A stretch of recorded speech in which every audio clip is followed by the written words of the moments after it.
I'm Sari. And I'm Haley. And this is Seamwork Radio. Welcome back to Seamwork Radio, where we share practical ideas for building a creative process so you can sew with intention and joy. Today, we're talking about one of those details that can really make or break the look of your finished garment, getting perfect, crisp corners.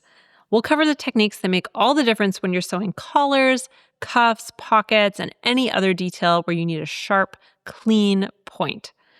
All right, our icebreaker for today, Haley, tell me about a time when you were really proud of how a detail turned out in your sewing. What was it about that moment that made you feel like you'd really nailed it? Well, I'm going to stay on theme with corners and say that I sewed a jacket with welt pockets a couple years ago, and they turned out so crispy, so perfect. And I think that when you're sewing something like a welt pocket, what I love about sewing welt pockets that maybe I think this is a controversial thing to love, is that you have no choice but to slow down when you're sewing them. You cannot rush it. Which for my go brain is a really helpful little speed bump in the project. And slowing down and taking each step one at a time and considering the small tweaks you can make to your approach to each one of those steps to yield better results. It's the secret sauce. Yeah. And then when you spend the time and you get it just right, it just makes the victory so much sweeter. I made the jacket for my husband, and I don't think he realizes just how dope those pockets are. Are they single welt pockets? Single welt, yeah. I have a jacket that I made from a vintage pattern that has single welt pockets, a beautiful wool coat, and I love it. I still love it. It just makes me happy every time I look at them. Yeah, it's such a lovely detail. What about you?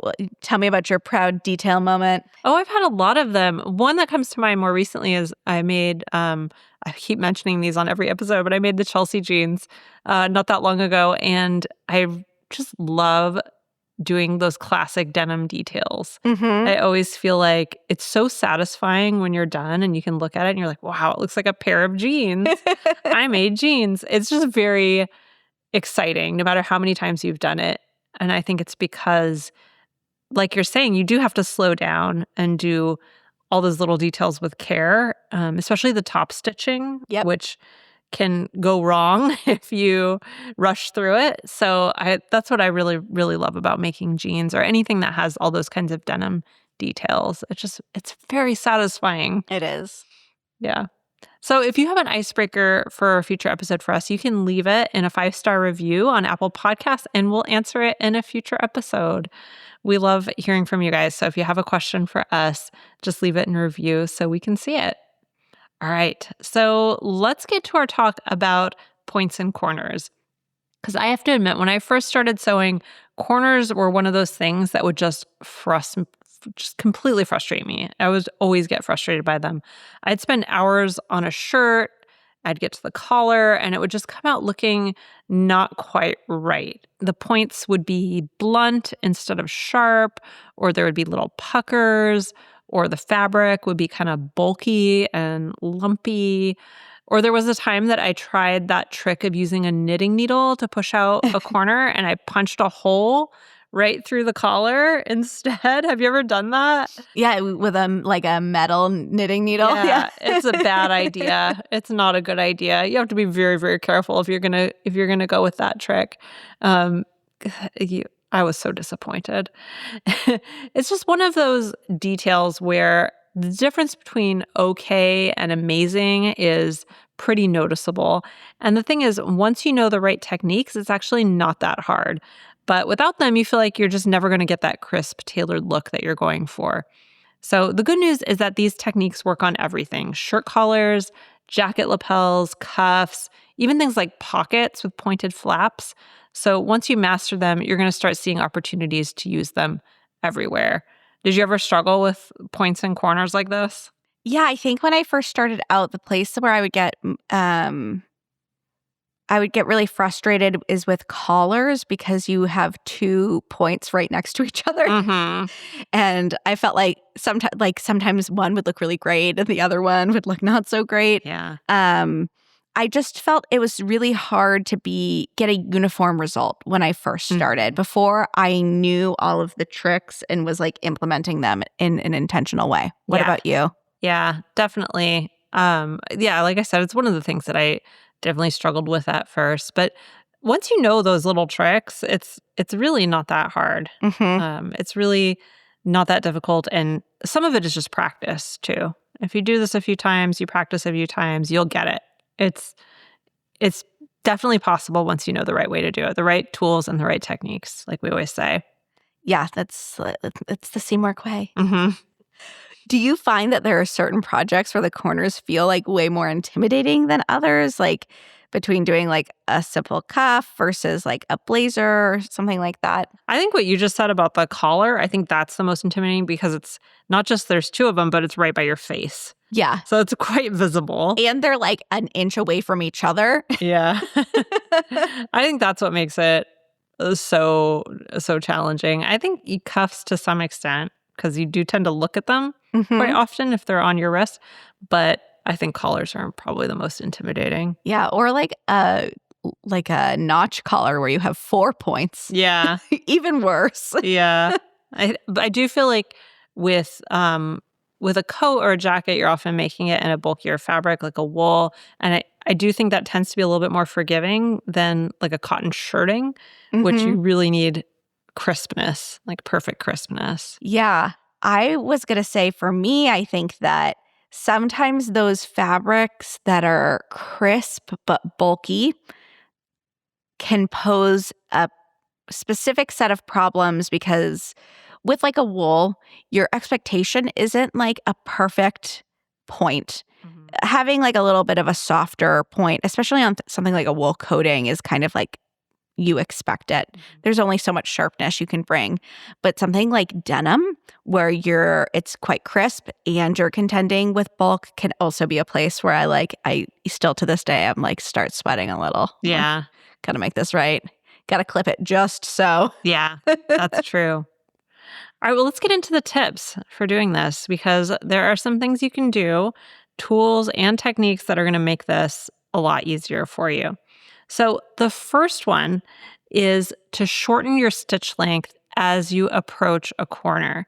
So what you want to do here is about 1 inch from the point, I shorten my stitch length to around 1 millimeter. And what this does is it gives you more control and it also creates a stronger seam right where you need it the most. So think of it like slowing down when you're driving around a sharp curve. You want precision in that critical area. The shorter stitches also make it easier to get a really smooth line right at the point. So here's how I do it. As I approach the point, about 1 inch away, I stop sewing. I shorten the stitch length on my machine at this point and keep stitching slowly up to the point. Once I turn the point, which we're going to talk about in a second, I keep stitching for another 1 inch and then I stop and I readjust my stitch length to its normal length, which is usually 2.5 millimeters. It could be different depending on the fabric you're sewing, but usually 2.5 millimeters. So you've just got that point at 1 inch on each side of that point where your stitch length is much, much shorter, and that gives you that control that you need. That's such a helpful tip. I want to talk next about how we're navigating the actual corner of any kind of point. So instead of pivoting exactly at the corner, you are going to take 1 stitch across it. Now, let me explain what I'm talking about. What I'm talking about is what we're doing at the apex, the corner. This was like a real game changer for me when I learned it. Instead of trying to pivot with your needle down right at the very tip, you're going to take 1 diagonal stitch across the corner point, then continue down the other side.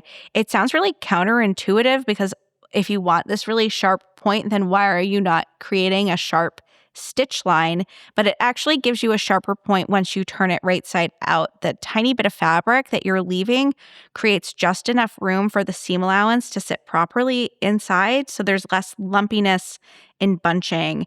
I used to think I needed it to be like super precise, but this little cheat actually works so much better. Yeah, it makes sense once you stop and think about it, because one of the reasons that you get that kind of lumpy, non-precise corner is that there's extra fabric trying to find a place to sit inside of that tiny point.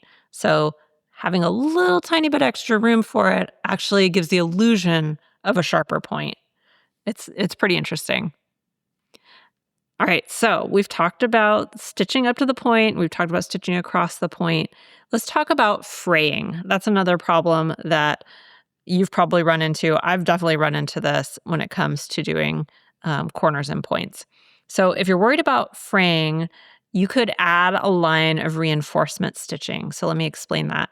So it's really helpful with fabrics that really love to fray. So things like linen or maybe flannel, something with a loose weave where you're noticing a lot of fraying and you're worried that when you turn it out, you're going to have those little threads just breaking apart and fraying outward.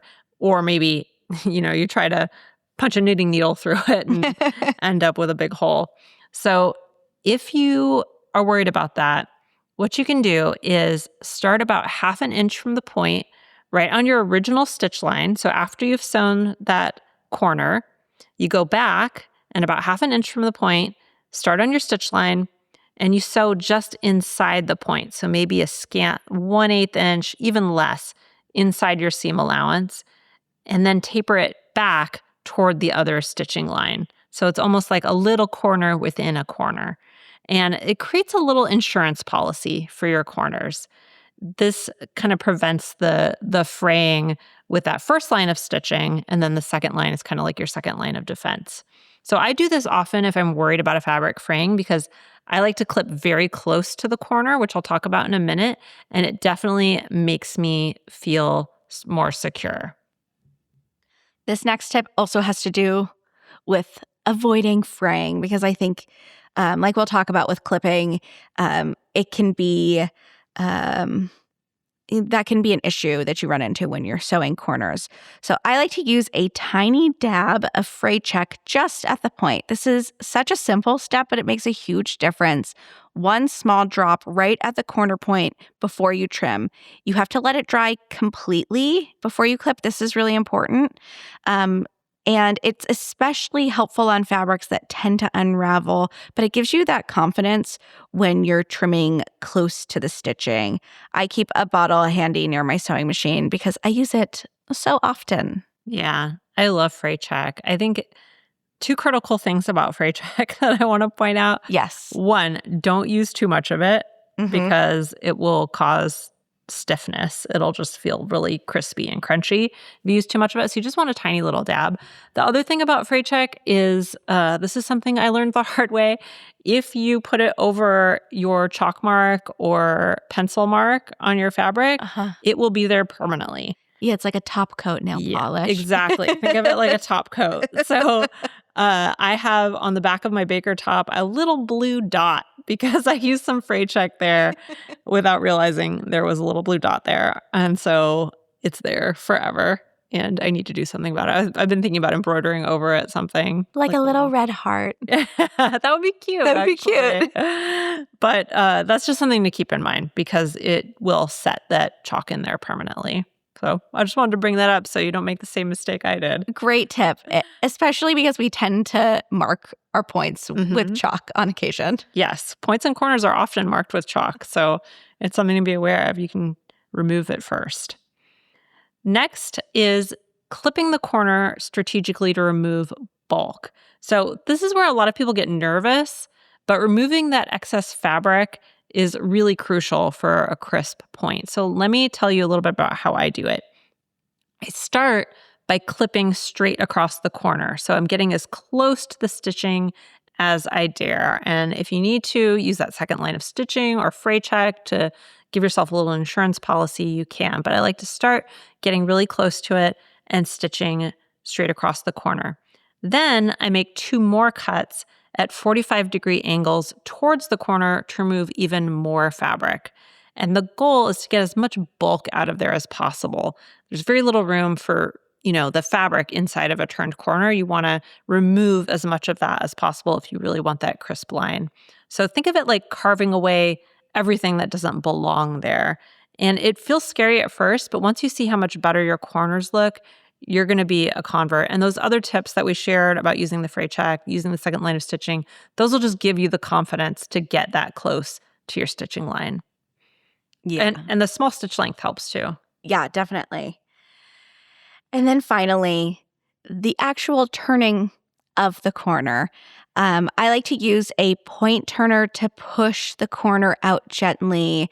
I tend to avoid the metal knitting needles. And this final step makes everything really come together. I like a bamboo point turner. It's my absolute favorite because it's firm enough to push everything out, but it's soft enough that you won't poke a hole through your fabric, unlike those knitting needles. I work from the inside and I gently push the point out bit by bit. It's less like stabbing and more nudging. Don't try to get it perfect, like in one push.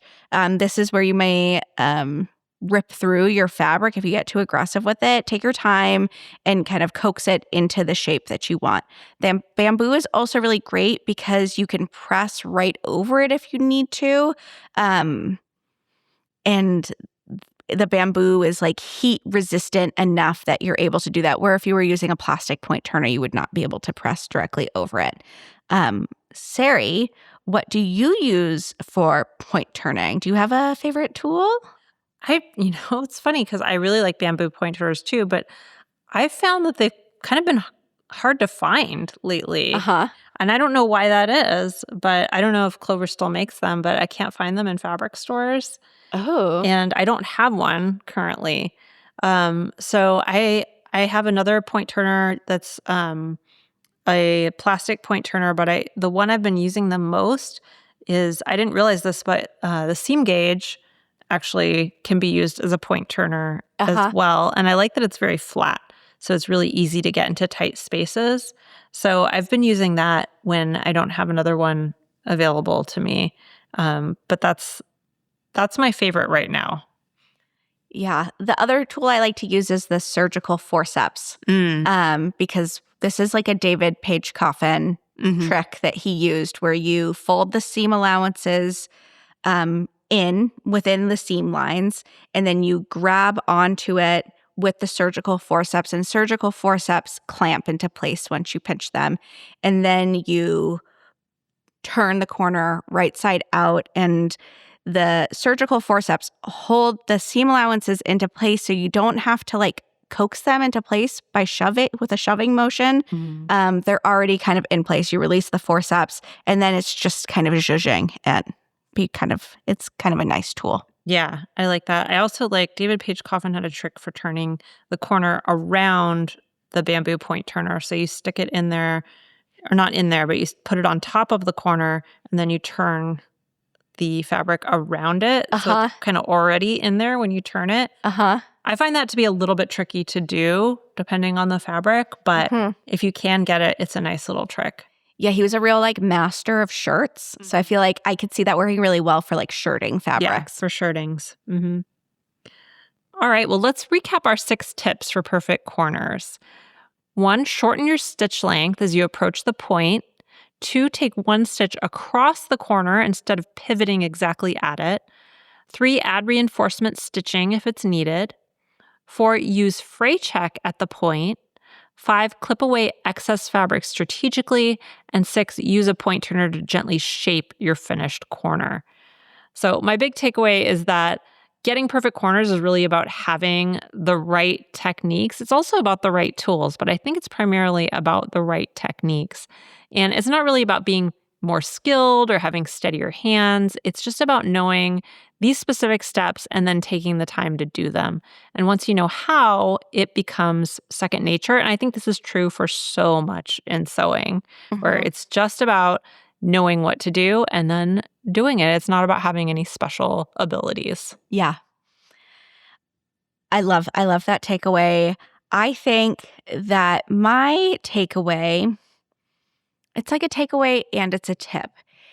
When you are learning how to sew or when you're just like on your sewing journey in general, right, for the fabric, and something that I am a really, really big fan of doing is testing things. And I think corners are a really easy place that we can make a small little step out to practice to see which combination of these techniques is going to be right for your fabric. So, what I mean by that is cut 2 little squares and sew yourself a corner. You can make an educated guess on the types of techniques you think are going to be most effective given your set of circumstances in your corner.